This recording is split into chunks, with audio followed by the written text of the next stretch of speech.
nego IEBC o allow nikech ji dwaro ga tije for maybe two broad reasons. Ji moko dwaro tich nikech odwaro mondo oyud mosara, oyud pesa, oyud prestige, oyud privileges. Ji moko dhi tich nikech gidwa contribute, gidwa serve. Iwinjo? So mani emomiyo jo IEBC gieki nyaka ket pachgi wach mar service to the nation. Emonego guide gi.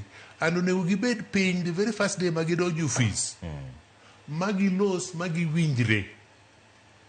Nuwan kaka IEBC wadwa kelo pogruok kod IEBCs manosekalo.